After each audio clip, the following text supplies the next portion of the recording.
नमस्कार विद्यार्थी मित्रांनो, आज एक खूप महत्वाचा प्रश्न तुमच्यासमोर घेऊन आलेलो आहे। एका वर्तुळाकृती बागेचा व्यास 28 मीटर आहे।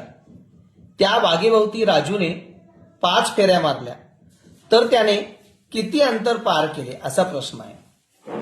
मुलांना हा प्रश्न नवीन वाटतो कारण मुलांनी याच्या अगोदर मित्रांनो चौरसाकृती बागेभोवती फेऱ्या मारलेला प्रश्न सोडविलेला आहे, आयताकृती बागेभोवती फेऱ्या मारलेला प्रश्न सोडविलेला आहे, कुंपणाचा प्रश्न सोडविलेला आहे। त्यांना ही गोष्ट माहिती आहे किंवा फेऱ्याचा प्रश्न आला, कुंपणाचा प्रश्न आला की परिमिती काढायची असते। आलेल्या परिमितीला मित्रांनो जेवढे फेरे आहेत त्यानं गुणायचं असते।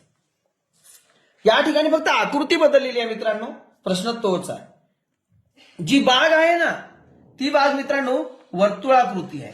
कशी आहे मित्रांनो? वर्तुळाकृती बाग जी आहे ती वर्तुळाकृती आहे।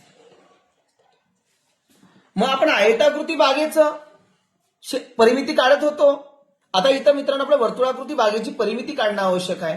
आणि परिमिती म्हणजेच वर्तुळाचा हा परिघ असतो। खूप मुलांच्या लक्षात येत नाही वर्तुळाची परिमिती म्हणजे काय। परिमिती म्हणजे सर्व बाजूंची बेरीज असते, बाहेरील बाजूंची बेरीज।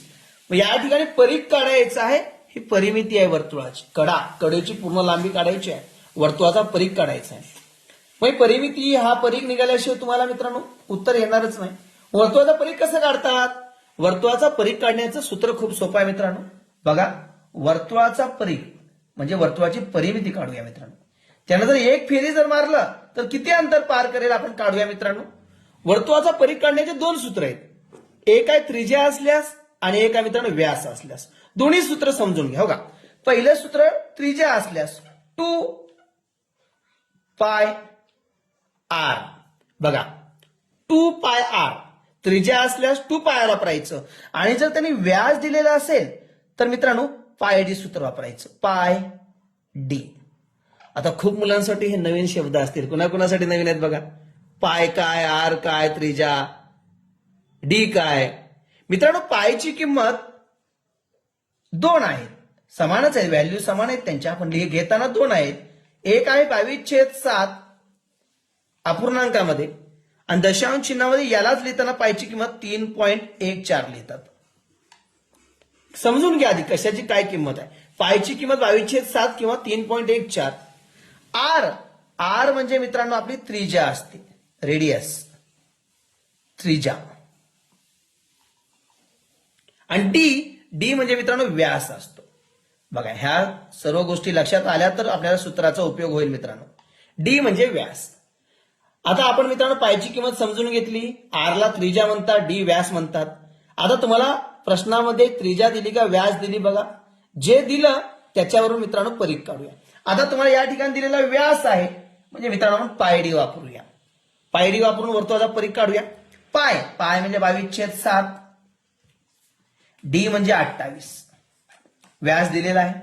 7 ना 28 ला भागा, 7 × 7, 7 चोक 28, 22 चोक 88, 88 मीटर मित्रांनो आपल्या वर्तुळाचा परिघ झाला।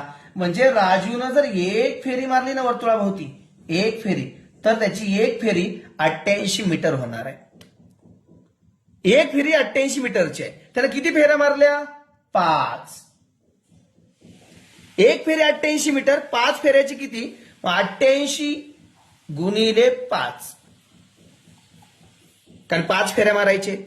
गुणाकार करा, 8 म्हणजे 40, 7 आले 4, 8 म्हणजे 40 आणि 4 44, 440 मीटर अंतर तो 5 फेऱ्यामध्ये पूर्ण करेल। पर्याय क्रमांक 2। मित्रांनो हा परिघावरचा वर्तुळाच्या परिमितीवरचा प्रश्न तुम्हाला कसा वाटला, स्पष्टीकरण समजलं का? कमेंट बॉक्समध्ये नक्की कळवा, कारण तुमच्या कमेंट, तुमच्या लाईक, तुमचं शेअर मला एक प्रेरणा देतं। आणि असेच गणितातील महत्वाच्या प्रश्नाचे स्पष्टीकरणाचे व्हिडिओ आपल्या विजयकुमार नरवणे सर या युट्यूब चॅनलवर पहा। आवडल्यास इतरांना शेअर करा, कमेंट करा। धन्यवाद मित्रांनो।